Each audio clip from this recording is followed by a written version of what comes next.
इंसान अपने मन पर काबू कर लेता है, वो इस दुनिया में कुछ भी कर सकता है। बड़े बड़े ऋषि शायद इसीलिए सालों साल हर मौसम में बैठकर तपस्या कर पाते हैं, क्योंकि उनका उनके मन के ऊपर नियंत्रण या फिर काबू होता है। अगर मन पर काबू आ गया, तो इंसान को दुनिया का कोई भी लक्ष्य पाने से नहीं रोक सकता है।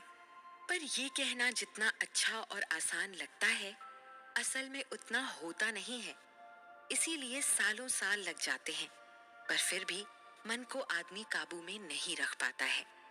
युधिष्ठिर ने एक बार कहा भी था कि हवा से भी तेज मन है, वो कहीं भी कभी भी पहुंच जाता है और उसका कुछ भी सोचने का कोई मतलब नहीं होता है। एक भक्त जिसका नाम संगम था, वो कृष्ण के पास अपनी समस्या लेकर पहुंच गया। द्वारिकाधीश, मैं जिंदगी में बहुत कुछ करना चाहता हूँ, पर मेरा मन इतना चंचल है कि मैं कोई भी काम अनुशासन से कर ही नहीं पाता।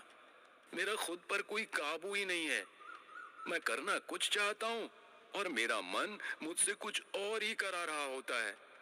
मैं अपने मन का एक तरह से गुलाम बन चुका हूँ और ऐसे में तो मैं जिंदगी को खराब कर लूंगा और इंसानी जन्म होने का कोई मतलब नहीं रहेगा। कुछ रास्ता दिखाइए प्रभु, नहीं तो मुझे पता नहीं कि मैं आगे क्या करूंगा। संगम, तुम इतनी फिक्र मत करो कि तुम्हारा दिमाग ही तुम्हारे बस से बाहर चला जाए। सबसे पहले ये समझो कि इस दुनिया में किसी भी समस्या को सुलझाया जा सकता है, चाहे वो कितनी भी बड़ी क्यों ना हो। समस्या जब कभी बहुत बड़ी दिखती है ना, तो समझना कि उसका हल उतना ही छोटा होगा, क्योंकि समस्या खुद बड़ी नहीं होती। हमारा दिमाग उसे सोच सोच कर इतना बड़ा कर देता है कि वो पहाड़ से भी बड़ी हो जाती है। खैर, अब रही तुम्हारे खुद पर अनुशासन न होने की बात। देखो, अनुशासन एक दिन में नहीं आता है। ये तो सालों का अभ्यास होता है, जिससे वो जिंदगी आगे बढ़ाता है। तुमने ये सब कुछ बचपन में तो नहीं किया था, और न ही तुम्हारे माता पिता ने तुम्हें अनुशासन की कीमत समझाई थी, क्योंकि उन्हें खुद भी इस बारे में इतनी जानकारी नहीं थी। पर अब समय बदल रहा है। आपको अनुशासन से लेकर हर तरह की जानकारी होनी चाहिए। इस बात को समझो कि बिना अनुशासन के इस जीवन का कोई भी लक्ष्य पाया नहीं जा सकता है। दुनिया में एक भी अमीर या ज्ञानी आदमी नहीं होगा जो बिना अनुशासन के इतनी ऊंचाई तक पहुंचा होगा। अनुशासन की कीमत का पता तुम ऐसे लगा सकते हो कि जितना तुम्हें लक्ष्य को पाने में अनुशासन की जरूरत है, उतना ही लक्ष्य मिलने के बाद भी। अगर तुम अनुशासन और अपने मन के काबू में रहोगे, तो इस दुनिया के जाल में भी नहीं फंसोगे और अपने रास्ते पर आसानी से आगे बढ़ते जाओगे। जब तुम आगे बढ़ोगे, तो तुम्हारा मन शांत होगा और बेवजह तुम्हें भटकाएगा नहीं। और ये सब आखिर में अनुशासन से ही आएगा। पर प्रभु, इसको शुरू करने का कोई तरीका तो होगा ही ना, क्योंकि मुझे इस बारे में कोई ज्यादा जानकारी नहीं है। अगर आप मुझे इसका पूरी तरह से रास्ता बता देंगे तो बड़ी मेहरबानी होगी। कृष्ण जानते थे कि संगम का परिवार इन सब बातों को लेकर बिल्कुल भी जानकार नहीं है और उन्हें अनुशासन जैसे शब्दों का भी नहीं पता है, और इसलिए वो पिछली कई पीढ़ियों से गरीबी का जीवन जी रहे हैं। कृष्ण ने उसे आगे का रास्ता बताया। देखो, अनुशासन में रहने का पहला नियम है खुद पर संयम।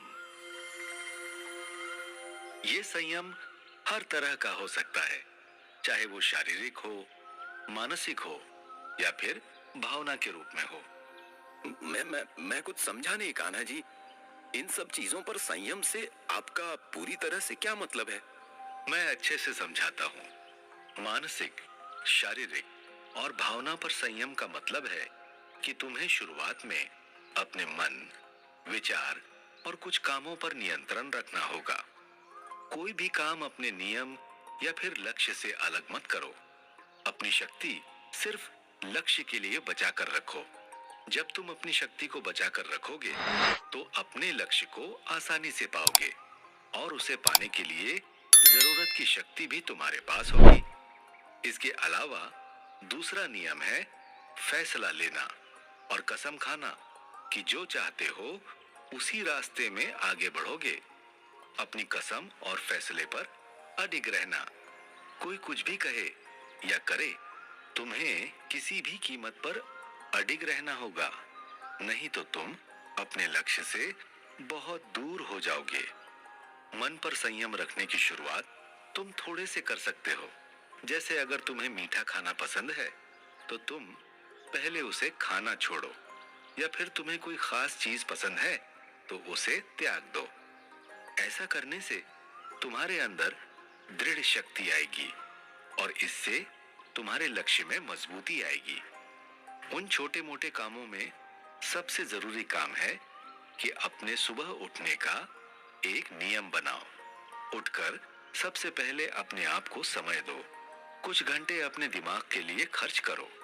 शुरुआत में भले ही तुम कुछ पल के लिए बैठो, क्योंकि शुरू में घंटे भर कोई अपने ऊपर काम नहीं कर सकता है। इसलिए धीरे धीरे शुरुआत करके फिर समय बढ़ाओ। जब तुम अपनी दिनचर्या का अनुशासन ठीक कर लोगे तो तुम्हारे काम का अनुशासन अपने आप ही ठीक हो जाएगा। प्रभु, हम जो कसम खा रहे हैं या फिर जो भी फैसला ले रहे हैं, उसको कैसे समझेंगे कि वो मजबूती से लिया जा रहा है?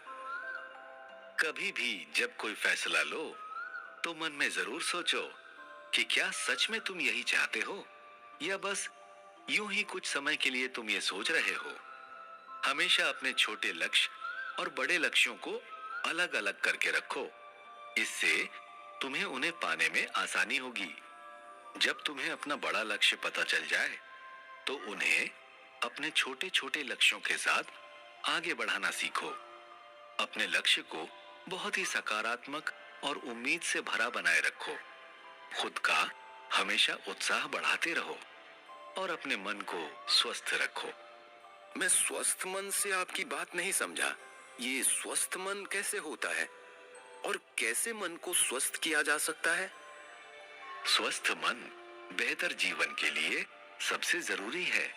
और अजीब बात यह है कि आदमी सिर्फ शरीर का ध्यान देता है, मन को तो वो कुछ समझता ही नहीं है। मन को देने के लिए इंसान के पास कुछ भी नहीं है। जितना किसी इंसान के लिए स्वस्थ शरीर जरूरी है, उतना ही स्वस्थ मन भी जरूरी है। और उसे पाने के लिए कुछ रास्ते हैं जो मैं तुम्हें बताता हूं। पहला रास्ता तो मैं तुम्हें बता चुका हूं कि रोज सुबह उठकर कुछ देर ध्यान लगाना। दूसरा तरीका अपने आप की एक अच्छी आलोचना करना कि तुम क्या कर सकते हो और क्या नहीं। तीसरा अपनी इंद्रियों पर काबू रखना, चाहे वो खाने की बात हो या फिर बेवजह की चीजों का इस्तेमाल करने की बात हो या फिर गलत लोगों के बीच समय बर्बाद करने की बात हो। चौथा, अपने दिन को हमेशा काम के हिसाब से बांट दो और उसके हिसाब से ही काम करो। पांचवा, हमेशा अच्छा और पौष्टिक खाना खाएं। अच्छा खाना न सिर्फ शरीर के लिए जरूरी है, बल्कि उससे आपका दिमाग और मन भी पूरी तरह से शांत होता है। अपने लक्ष्य को पाने के लिए कुछ चीजों का त्याग करें। कई बार वो त्याग छोटे हो सकते हैं और कई बार बड़े भी। अपने लक्ष्य के थोड़ा भी पूरा होने पर खुद को शाबाशी दें। और आखिर में जो भी आप सोच रहे हैं या जो भी आप करना चाहते हैं, उसे अपने सबसे अच्छे दोस्त जो आपकी बात समझते हैं उनसे इस बारे में बात करें। कई बार आप अपनी समस्या जब दोस्तों के साथ बांट लेते हैं तब काफी हल्का महसूस करते हैं। और सबसे आखिर में इन सब कामों को हफ्ते में करने का एक नियम बनाओ और उसके बाद उसे पूरी तरह से कसम खाकर मानो और अपनाओ। अगर तुम इस हफ्ते में पूरा नहीं कर पाते हो तो फिर से शुरू करो। अगर लक्ष्य को पाना है तो बार बार इसे अपनाओ और पूरा करके ही दम लो। तो संगम, क्या मेरी बातों को तुम समझे? कृष्ण की बातों से संगम काफी कुछ समझ गया था और उसके चेहरे पर अब एक मीठी मुस्कान थी। वो कृष्ण को नमस्कार करके चला गया। आजकल हम अपने आप को इतनी ज्यादा इज्जत देने लगे हैं कि अपने ही मन के गुलाम हो गए हैं। जो मन कहता है वही करते हैं और एक पल भी अपने प्रति कठोर नहीं होते। हमेशा नहीं, पर कभी कभी अपने प्रति कठोर होने से आप अपने लक्ष्य के करीब जा सकते हैं। अपने फोन और इंटरनेट के इस्तेमाल को भी सीमित कीजिए। जब काम ना हो तब भी उसे मत चलाते रहिए। अपने ऊपर पूरी तरह से संयम रखिए।